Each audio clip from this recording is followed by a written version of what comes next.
Welcome to Tales on the Towpath, the podcast where every mile tells a story.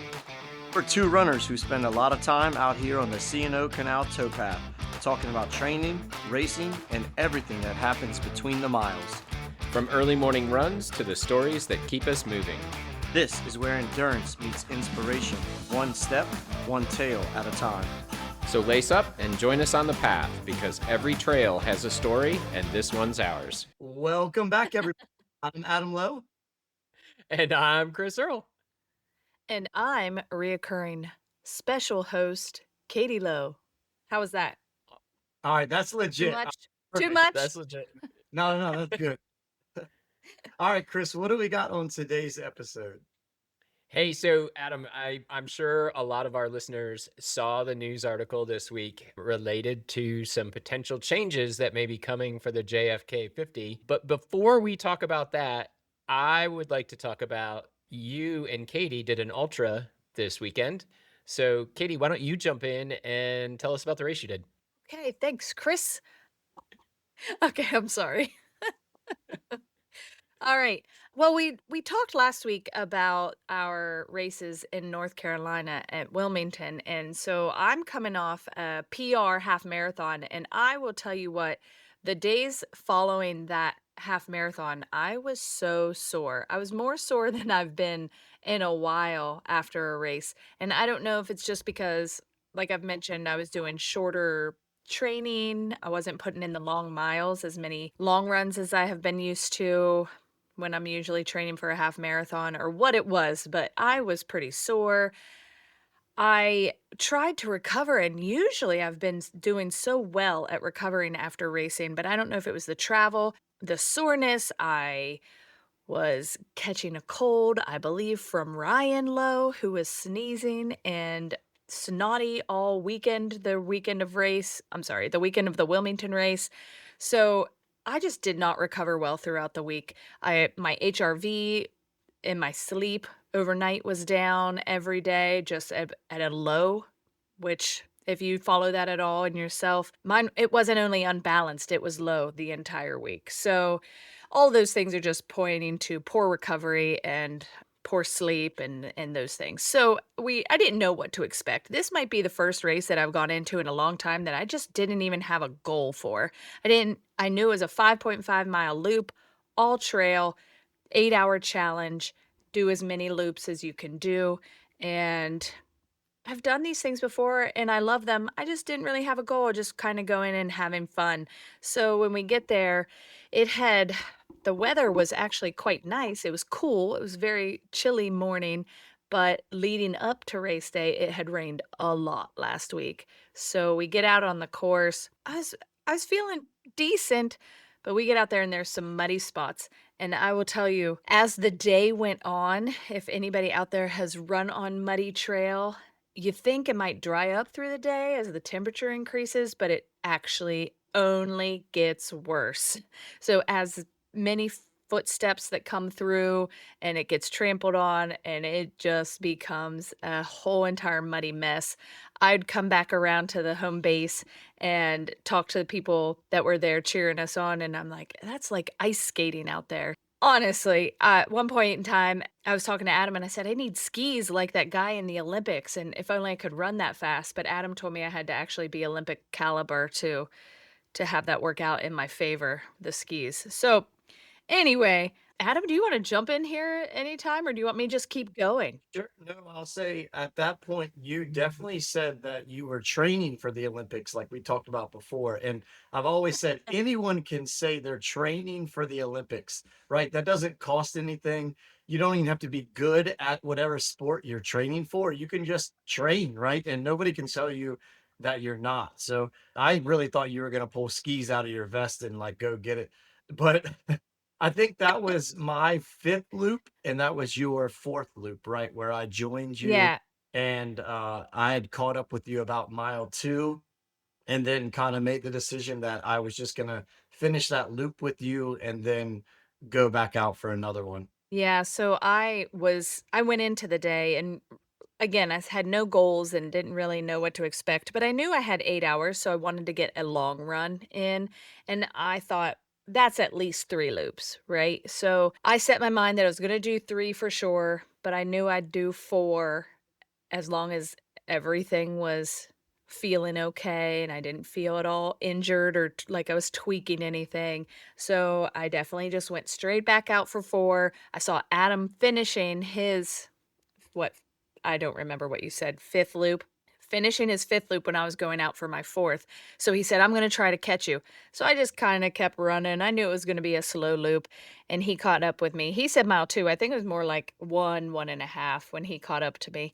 And I kept apologizing to him the whole way, like, "I'm sorry, you can really go ahead." And he's like, "No, no, I wanna take it easy anyway."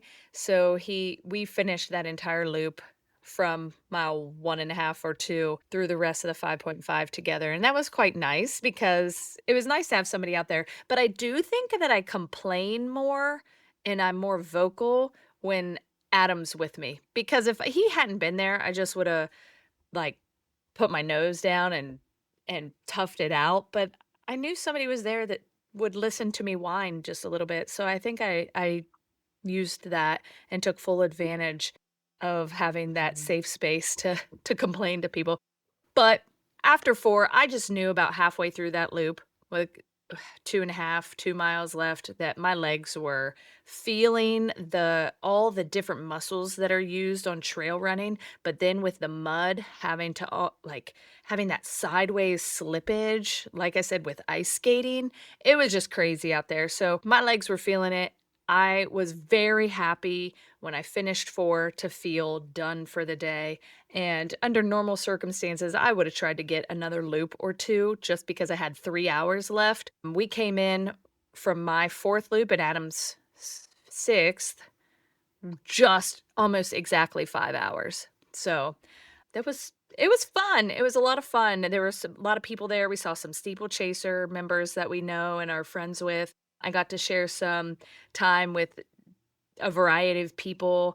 I saw Abby out there, and Abby would pass me on every single lap. So we got to share time talking, and that's one of the great things about trail racing is that everybody's out there just kind of chatting up. You meet new people, you see people that you know, and I had a lot of time to chit chat with people that I don't normally see. Yeah, I had a different type of race experience, I guess. I mean, the first loop, I ran relatively hard, and I think I was in like fourth place when we came back after that first loop. But then the goal of the day was kind of to eat as much food as I could because I'm not very good at eating while running. Kind of use it as a practice for Capital Backyard. So I stopped and ate a bunch of food after that first loop, and then I intentionally took loop 2 and 3 a little slower than I normally would have. I started walking, like, intentionally the hills, even some other parts I was walking that normally I would be running. The course was pretty muddy.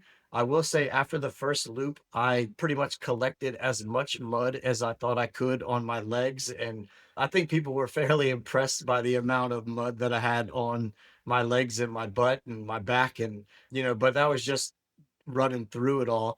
Loop 4, I did a lot of the same. Go ahead, Katie. When I came back from my first loop, Carrie and Jenny and some people were there, just crewing on the day, and they said, "Well, Adam's looking really good. He came back in around 44, 45 minutes, and he had so much mud on him." That was, like, the first thing everybody wanted to tell me, and then one guy who was there said, "Oh my gosh, it was so much, it looked like he pooped himself," and I was like, "Oh my gosh, did he fall?" I was just certain that you had gone down, but they're like, "Nope, that was just from how much was on the back of his legs." So, you really do have that stride that kicks it up on the back of your legs. Because how many times have you just been on the canal on a normal, kinda wet day, and it's all kicked up the back of your legs? But the question is, did you poop yourself? There's a greater chance of me pooping Fair myself. question. There's a greater chance of me pooping myself on a race like that than there is falling, knock on wood. So that's a good question. No, I did not fall, and no, I did not poop myself. But that's still, yeah, it's a good question. But I would pass people, and I was in awe of like how clean their legs were. Like I was staring at like people's calves, just and like wondering how are they not muddy? And like it was just impossible to me. But anyway, so my fourth loop, I ran about the same, and then I came in from that and I saw Katie going back out. So I decided I would catch her and then or try to catch her. And then if I was able to catch her, I would run the rest of that loop with her. And so I did, and that was a lot of fun. We probably ran close to 4 miles together. And I'm not gonna lie, she did complain a lot, but it was okay. I was there to like listen and just tell her like, hey, keep going. And it was still fun. Like we talked about other stuff, and I tried to get her mind off of the mud and the course conditions, etc. And then we finished that lap, and I had determined early that I was doing 6 loops, and that was it. I was gonna call it a day at 33 miles. And when I left her, I got some food, and on that 6th loop, I felt great. I took off, and I had my second fastest loop of the day, just probably a minute, minute and a half slower than that very first loop. So when I came back around, I still had a little over 2 hours. And I came over to Katie and I was like, hey, I hope I'm not ruining the rest of your day, but I'm going to go again. And she was like, I don't have anywhere else to be. So, she already knew I was probably going to go back out. So I went back out and ran pretty hard on the road section the first like half mile. And then I got back to the trail and I was thinking, all right, I'm just going to go easy again and just get back around and be done after this seventh loop. Probably about a mile and a half, 2 miles into it, I caught up to our good friend Heidi, who was just on the podcast. And when I saw her about 15, 20 feet in front of me, I made the quick decision that if she would allow me to run with her, I would the rest of the way in, knowing that we had about an hour and a half to finish. So I ran up to her and I said, hey, Heidi. And she greeted me. And I said, can I stick with you? And she quickly said back, "There's no way I can run as fast as you." And I said, "No, no, no, you misunderstood me. I want to run with you. Like we're going at your pace." And we just had a really cool conversation about we talked about JFK, we talked about lock to lock, we talked about her running coach who she did not mention on her podcast, but she gave me the go ahead. It's Ashley Polson. The same Ashley Paulson that we talked about last week that just broke the record for the 100 mile. Yes, that one. So we talked about her and then we talked about a bunch of stuff, but it was just a cool like 40 minutes of running with somebody who I normally wouldn't run with. And that's why I really like these 8-hour formats. And and it's one of the things I'm looking forward to in the backyard ultra that's at the end of the month is just like meeting other people and talking to them and hearing like Heidi's goals and I know we just talked to her on the podcast, but it was a lot of fun to be able to run with her and encourage her a little bit and see her excitement like as she crossed the finish line. And I think she did 33 miles. Katie, correct me if I'm wrong. 27? Yeah, the 27-28 mark. 27? Okay, yeah, so she was right there, but she told me she had to make sure she took pictures of the mud to send to Ashley to make sure that she had proof of how bad the course actually was, and but it was a lot of fun. I really enjoyed that part of running with Katie and running with Heidi, and I'm glad I decided to do it that way. But Katie finished 41st overall, and I ended up being 4th overall. Jen Mullen ran 44 miles, and then Christopher won and ran 44 miles. So there was some good competition out there for sure, and there was 182 finishers, and I think probably 200 registered. So only 18 no shows is very good for a race that size. Yeah, a couple days beforehand, I looked it up and there were 197 registered. And you said how many finished, but the nice thing about this format is we talked to one of Heidi's friends at the beginning of the race, and she said, "Well, I registered for the race, but I'm coming back off of a little injury or something, and so I'm here, but I'm only going to do one loop." And that's the nice thing about the format is that you can come out, and if you're coming back from injury or just haven't been able to train the way that you had expected to or planned to or maybe needed to do big miles, you can still be successful by completing one loop, and you have 8 hours to do it. So it's really friendly to those who maybe had an obstacle they had to overcome in training, but can still get out there on race day and participate and be with the community. And it's really nice that way. Shameless plug for Final Countdown. It's the same type of deal. If you're injured, you can come do one loop if you've signed up, right? And then go from there. I was just gonna jump on and say something very similar to you, Adam, that, the nice thing about looped courses or the backyard format or the final countdown format is anybody can join, and you can come in, you can see where you're at with your fitness, you can run for as long or as little as you want and get the same race experience. It's not like you're gonna take a DNF 12 miles from the start and gotta figure out how you're gonna get back. So I think those formats are really cool. And I'll say I already mentioned that I stopped after 5 miles.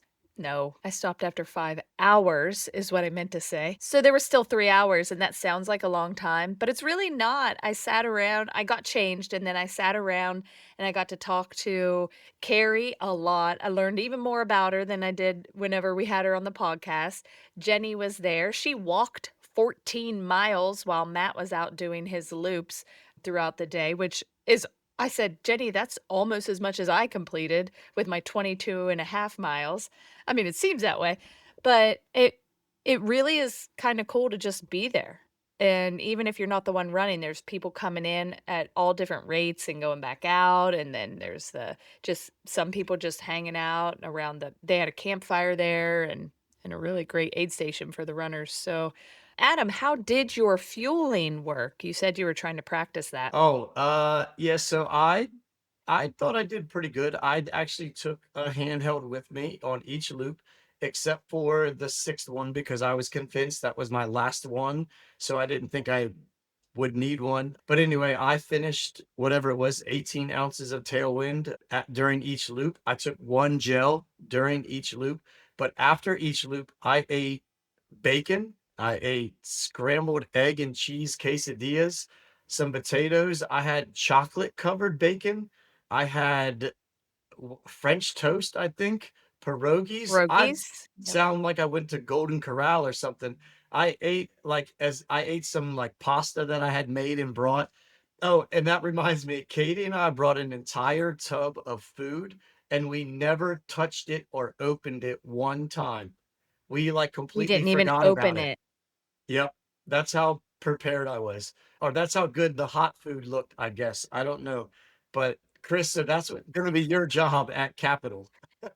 And that's what happens when hungry Katie goes to the store and is like, "Ooh, I'm running in this long race. I can eat whatever I want that day." And so I was like, "A little bit of this, a little bit of that." I had so much stuff that I grabbed, and we had so many little snacks in that tub, and we never even cracked the lid of the big tub that we had full of snacks.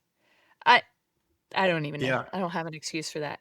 But I will say I think that, like, you sound like you did something very similar to what I did, and I think that worked flawlessly at Rick's Run, which was a 5-mile loop, was take a gel halfway through each loop and then eat real food back at the home base. Grab another gel. The key is you can't forget to grab the gel, which I've done at both Cape and Rick's Run. So, but I did a really good job this time. I grabbed a gel, I took it halfway through, and ate real food back at camp. I just want to go over just a couple more things. First is the course. So the course was very, people are going to laugh, runnable.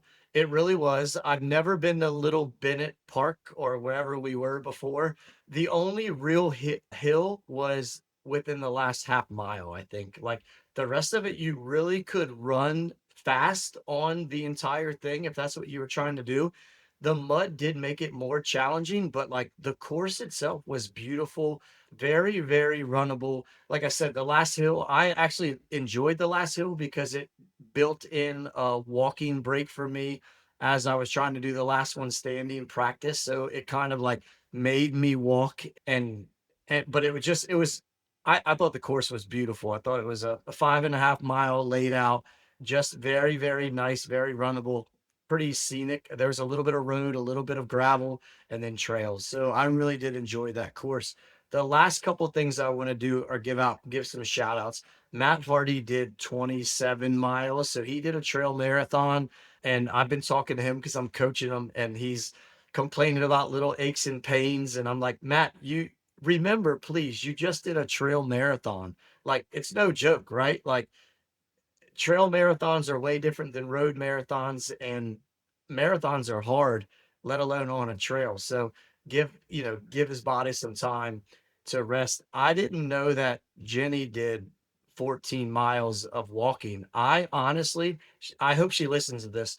When I got back to the tent a couple times and I didn't see her, I figured she was sleeping in the car. I had no idea where she was. I just figured she was like, it's kind of chilly out here. I'm not doing this. I'm going to sleep. So I hope she hears that. That'll be fun to take the Well, repercussions of that. But I went to the car to change. I actually changed in the car, and I saw her walking by at one point, and I wasn't quick enough to get out of the car. And then I went back. I was like, "Oh, surely she's just going back to where all our stuff is set up." And I sat there and for a long time, and Jenny didn't come back. And finally, she came back, and I was like, "Where have you been?" And she said, "Oh, I was walking. I just finished 14 miles." And I was like, "What? Walking? 14 miles?" Yeah, I was shocked. well, and then we had Carrie and Heidi who were there, and they let us set up under their tent. And Chris, this is not an exaggeration. I sometimes you talk to people and you're like, okay, I believe them, and they have, but like people embellish a little bit. I do it all the time, right? But like Carrie pulls out this shoe organizer and zip ties it up onto the tent, and she starts throwing things in packets. And it's like the most organized thing I've ever seen at a race. And I'm sitting there with a duffel bag full of all of my shit. Sorry, Chris. But it, like the difference could not be more further apart than I don't even know what the analogy is for this right now. Well, I was talking to Carrie and I said, "See all that you guys have going on? That is so awesome." I did see something like that at Last One Standing, I think it was last year, and they had that set up too there. And they were but I would see, Heidi or one of their friends come in and say, "Well, this is loop 3, I need what's in loop 3," or it was probably later on because I was out running at that time, so let's say 5. So, they actually had numbered the slots of the shoe rack, of the shoe organizer, so whatever person A needed in loop 1, it was just there. All they had to do was grab it and hand it over. Loop 2, loop 3. Now, of course, you would have to know ahead of time what you plan to take each loop, but that was so incredibly organized, and I was just in awe of that, and I said, "You could not be more different than Adam," just to echo what you said. I was like, "Adam's like, this'll do," and he throws it in a pile on the bed, and then, I think I'll take some of this," and throws it in the pile, and grabs a shirt, I think I need this." While I mean, I'm not as organized as Carrie and Heidi were, but at least I had stacks of, like, before the race, during the race, after the race needs, but Adam's just throwing everything into a pile, and then he'll stuff it in a bag and wonder why you can't find it during the race. I don't know. When we had them on and Carrie said she was a planner, she's a planner. It worked flawlessly. I had loops 1 through 7 in my bag. Okay, so let's be clear with that. Like they were all there. Okay, 2 more, I promise, and then I'm done. So we saw so many steeplechasers there, and that was pretty cool. I know Katie talked to like Lindsay and her boyfriend. And if y'all listen to this and you know her boyfriend's name, let me know because I cannot remember. And I feel so bad because I've talked to him so many times. Adam, I what if he's listening? Then he can reach out to me, please, and tell me his name. I will never forget it again. I promise. But I talked to him, and they are nice and supportive. And we talked to so many of the steeplechasers that are there. I talked to my guy Randy, who helps out at Fire on the Mountain. I finished a loop with him, and like he gave me a fist bump at the end and joked that he was beating me. And then like I turned right back around and went back running out, So it was a lot of fun with the people that were there. I had one more story, and then I promise I'm done. There was a 15-year-old that did 33 miles that day. My favorite part was at the beginning before the race, he was doing like cross country warm ups, like A skips, B skips, high knees, like all this stuff. And I'm thinking, man, I can't do any of that stuff, right? Like my legs already hurt and we didn't even run yet. And he's doing all these warm ups. And then after his 33 miles, he was walking just like I was. And I told like Carrie and Heidi, I said, see, running's the great equalizer. He's 15, I'm 43, and now we're walking the exact same. So, like, I just thought that was the greatest thing. But kudos to that young man who did 33 miles on the course that day. That's amazing. Did he do any, like, sprints at the beginning, like, out and back to make sure he was fully warmed up? I didn't see him doing any of that, but and I definitely did not see him doing any sprints after the race. Well, good for him. What a great experience you guys had. And Adam, there's one last thing, if I can just throw this in. We can't forget to recognize like Billy Clem and the race organizers because it was a extremely well put on race. The We talked about the buffet, and that's what they call it, the buffet at the home base with all the aid station supplies. It was wonderful. As the course was so well marked, you could not possibly have gotten lost, I don't think, unless you were just totally zoned out and were almost trying to get lost. The markings were impeccable, and the vibe was great. And I will say, if you're thinking about doing a race like this, it's in March, so you never know what you're gonna get with the weather, and that's my personal opinion on that, but it always has great swag.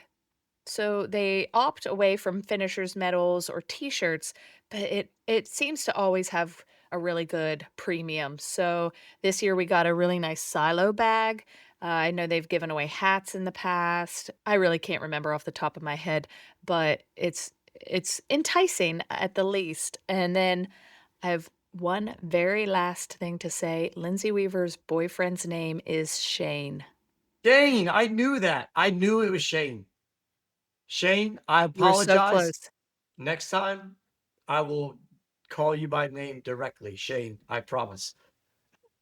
All right. Well, what a fun weekend, Katie, you and I had at the dark side. I've already registered you for next year. So, Chris, God. I heard that you decided midweek as you were going to Richmond that you would find a race. So, please tell us all about your decision to sign up and then your race and what happened and walk us through your weekend. Yeah, so last Tuesday when we were recording the episode with Tay Rock, at that point I had no plans to run a race this last weekend. I had nothing on the books, was just planning on doing a normal long run, whatever.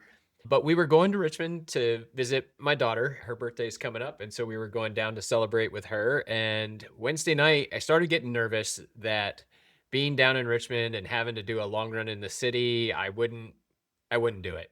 And so I was like, well, maybe I can find a race, something to just, force me to do something a little bit more than I would have on my own.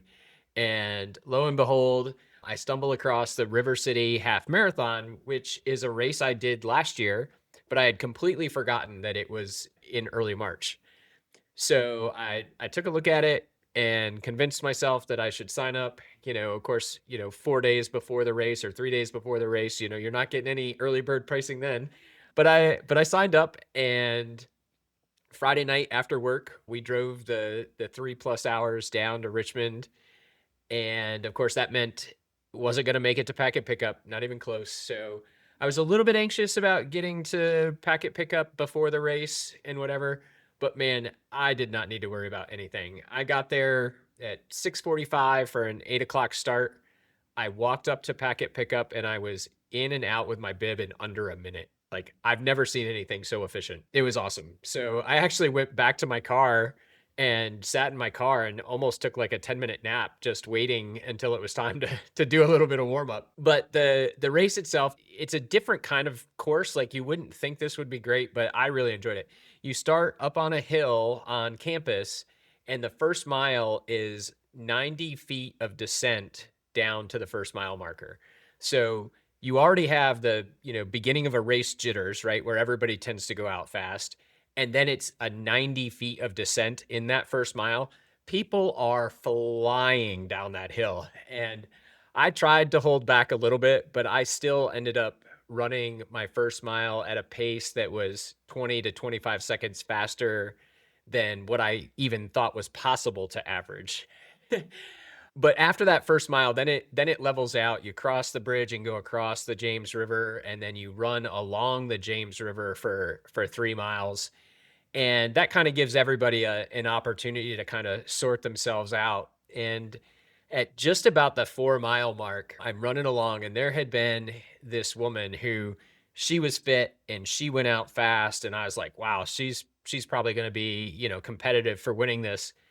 And I get to just before 4 miles, and she's on the side of the road just puking her guts out, and I was just like, "Oh," I felt so bad for her, right? Because she looked so good, and was just tearing it up those first 3 miles, and I'm like, "Well, hopefully she'll get back and rebound and still have a decent race." And no less than 2 miles later, or I'm running up one of the hills, as we're coming up out of the river, and there she goes, just blew right by me like I was standing still. She ended up rebounding after throwing up on the side of the road and just ran. She went sub 130 for the half. Like it was really impressive. Woo, that's smoking. Yeah, yeah. So, but anyway, I really liked, you get in that groove going along the river, and then, you get a couple of tough miles as you come up out of the river and have to cross back over to the other side. But then between miles 7 and 8, which in a half marathon, right, can be a pretty tough part of the race. It is you make up every bit of that 90 feet from mile 7 to 8 and just a long, slow, steady climb. And last year, I remember really kind of struggling to maintain my pace through that.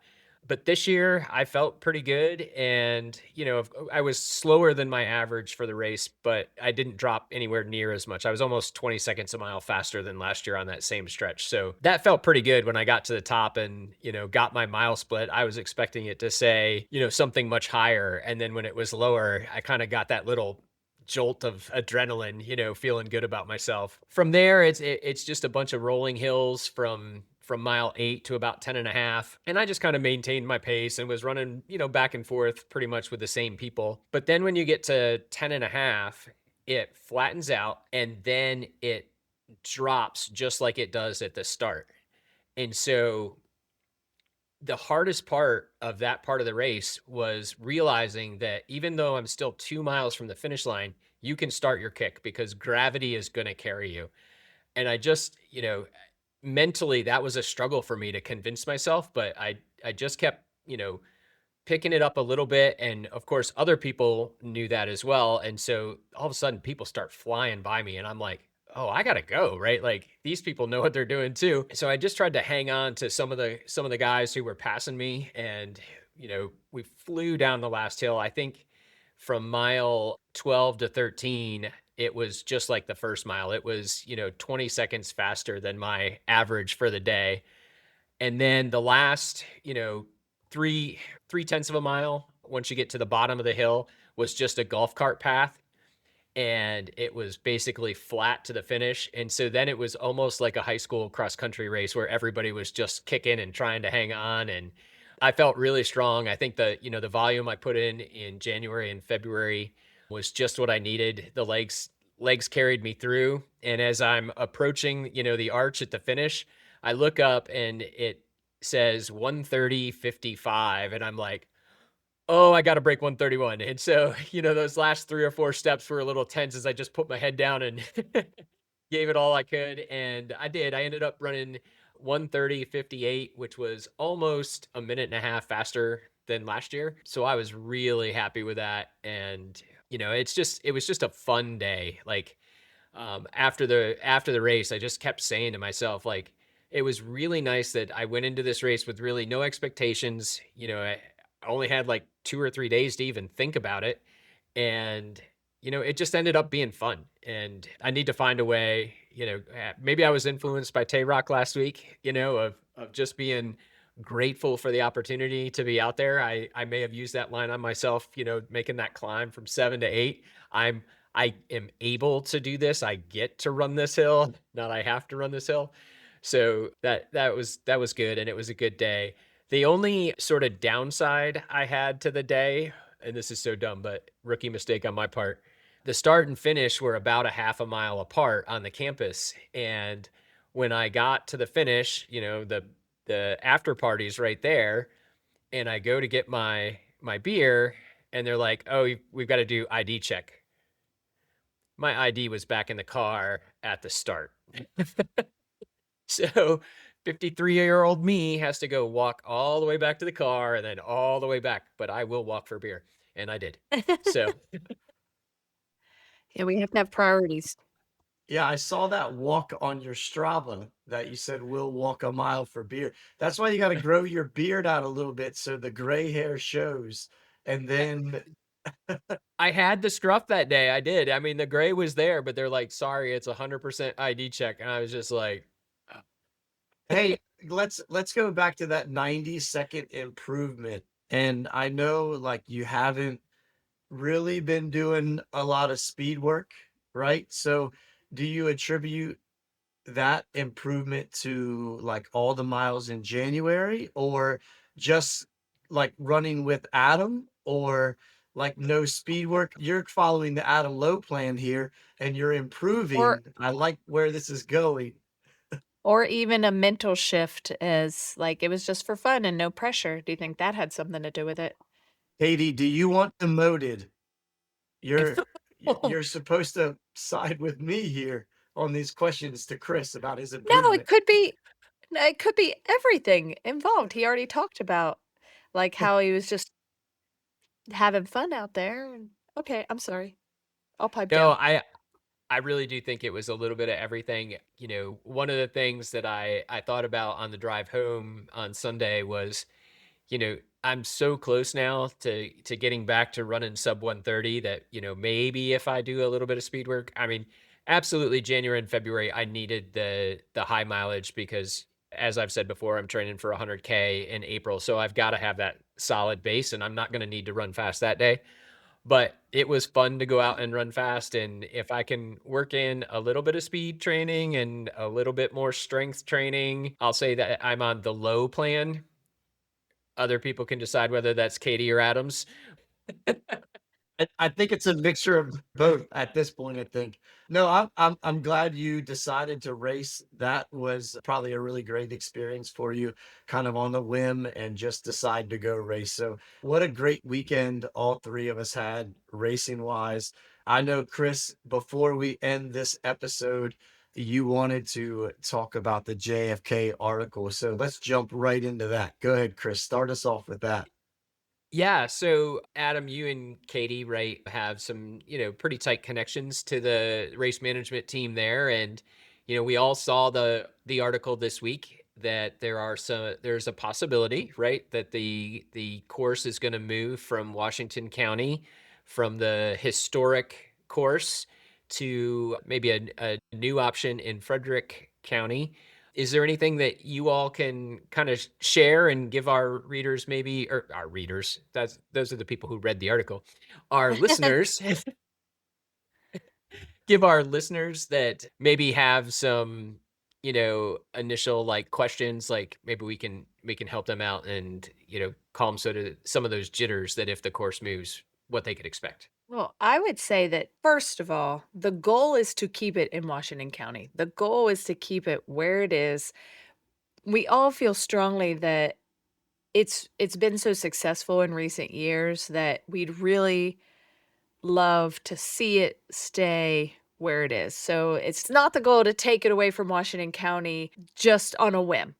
So this other course has been a course that has been in the waiting in the wings sort of. It was always sort of an option. And when I say always, I don't really know how long it's been developed, but it's always kind of been there as far as the last several years or more. I don't know all those details. I will say what I'm telling all my friends is that don't panic because people are panicking. People are like emotionally involved involved with this race and this course, and it means a lot to a lot of the people that I know that have done it several times, who have grown up around it, who maybe worked at aid stations on this course and then have run the race. I would just say don't panic. And if there's anybody you could talk to that you think has some pull or some weight or any ideas on ways to keep it here, then I think the race management team is open to that. Adam, do you have anything to throw in at this point? Well, I think it's important to say the course would still include road sections.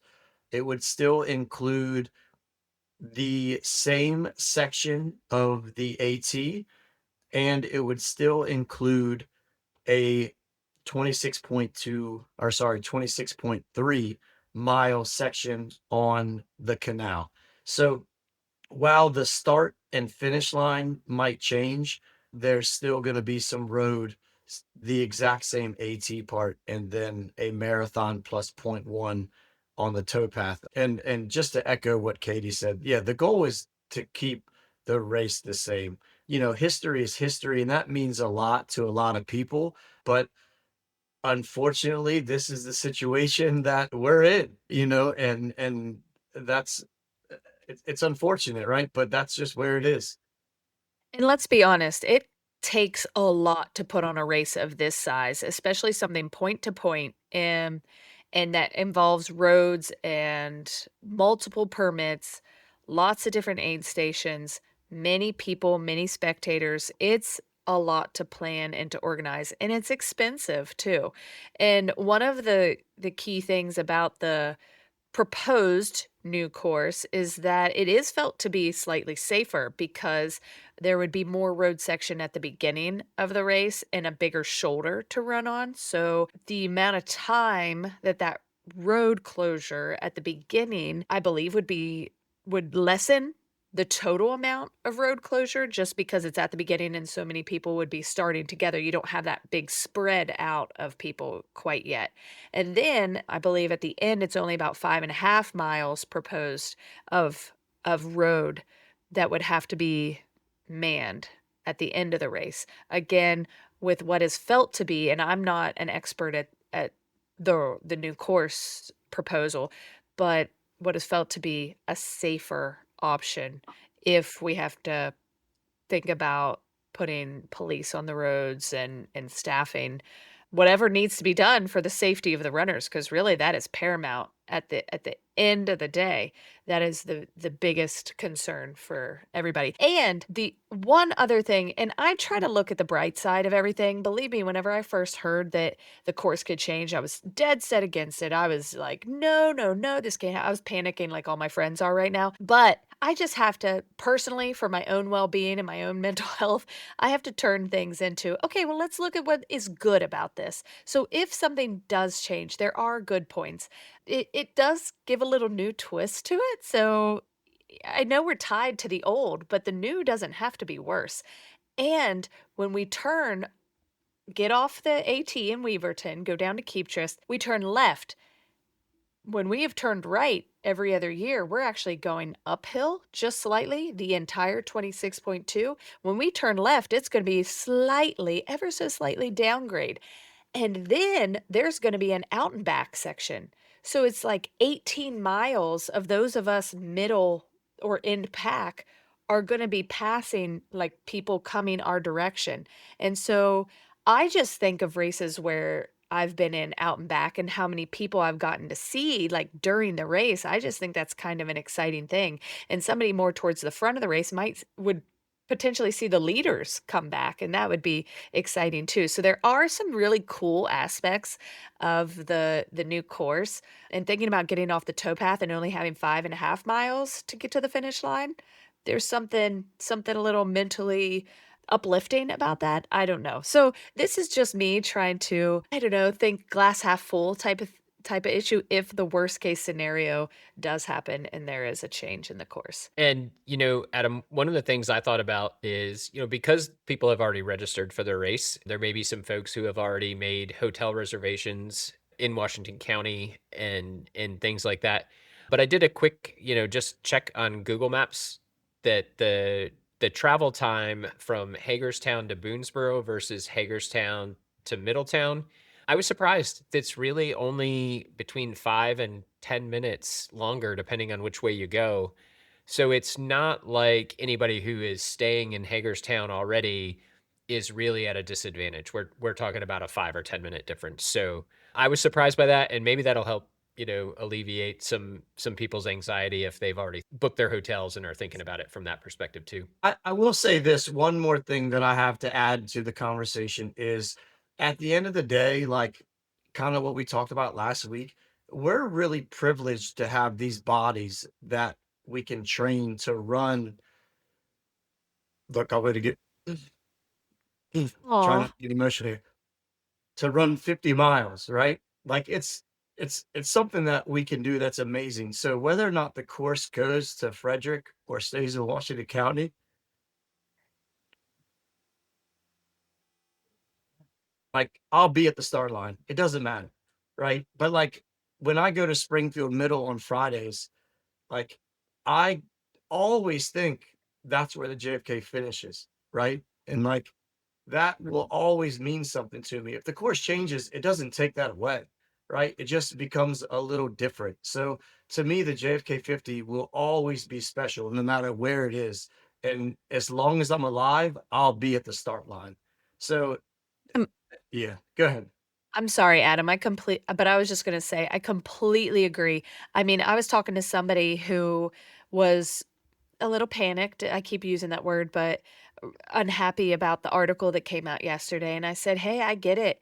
It's extremely less convenient, much, much less convenient for me personally if the race moves to Frederick County. I'm sitting at work right now and I'm point 3 miles from the finish line. I get to drive by the finish line every single day that I go to work. And when run from work, I get to run by the finish line. I love it. I mean, it just feels like home to me. And so finishing there every November for the past few years, that's again like coming home, like running into Williamsport is really super special to me and to a lot of my friends that I've been talking about. So I I could understand that as a loss because I would feel it too, even though I didn't grow up there. I work there. I've been there at that school for 17 years now. Like this is my home away from home, I guess. But the race is still gonna be special if it moves. I have to believe that, and I have to believe that once we got over the shock of the new, there could be things that we could embrace that are really still well, everything is still gonna be so great because there's still gonna be the aid stations, there's still gonna be the volunteers, there's still gonna be the race management, there's still gonna be the mileage and the 3 parts, and it's just gonna take a little bit of adjustment. And I do have one last thing to say. I promise you guys, it's the last. You guys brought me on here so I would talk, just saying. There's just been a little bit of chatter about the pricing structure this year, and then this article coming out about a potential change, and I can say with certainty that those 2 things did not have anything to do with each other. The tiered pricing came into effect because what happens when a race starts selling out? You can set a price point either higher or you can change the structure of the pricing to better meet your needs. And JFK has not increased in price in, I think, 7 or 8 years. And what has happened in that amount of time? How much have grocery prices changed? How much has everything gone up and JFK has not? So I just think of pre-COVID type pricing and how the economy was versus now, and the price of JFK has not changed. But it's a supply versus demand thing. And I mean, Highland Sky 40, as terrible as that race is, just kidding. It's a wonderful race. It sells out in 15 minutes. They can make their price point whatever they want because it sells out so fast. So now that JFK is becoming popular, supply versus demand, the pricing structure is the best they could do without raising the prices for every runner, for every entry. And it had absolutely nothing to do with this potential change in the course. Well, thank you, Adam and Katie. I really appreciate you guys adding a little bit of extra perspective on this and giving us some of the inside baseball. I think our listeners will really appreciate that. So thank you guys. I appreciate it. Of course, Chris, I will say this. Is this episode 20? It is. It took you 20 episodes to make me get emotional and cry about running. That might be a record. I don't know. But I just love running and the So JFK 50 so much. So uh hey, real quick, I know we're ready to go and close this episode out. Instead of an after party, I have one last topic and we can just end it with this. But how cool was it that Carol Weaver fact checked you on Tay Rock's sodium and salt intake from the last episode? it was amazing. I sent her multiple messages today, and I have a correction planned, and I will get that filmed up, and we'll get it posted on the Instagram here in it very shortly. Excellent. Yeah, All right. I'm a Well, math person, but I needed a little bit more explanation on what exactly was going on. So I also reached out to Karen. I was like, "Okay, what's that mean?" Well, I will explain it all in the video I'm gonna make, and I really appreciate her calling me out because she caught my mistake. That was good. It was great. She's a Really happy. dietitian by trade, so all right, guys. Well, if you made it this far in the episode, we truly appreciate you joining us on this episode of Tales on the Towpath. Thank you, Katie. Thank you, Chris. It's been a ton of fun. I hope our listeners have gotten some inspirational stuff out of it, and we appreciate you guys for listening. That's all for today's episode of Tales on the Towpath. Thanks for joining us on another run down memory lane and along the C&O. If you've enjoyed the show, be sure to follow, share it with a friend, and leave us a review. Until next time, keep your pace steady and your stories flowing.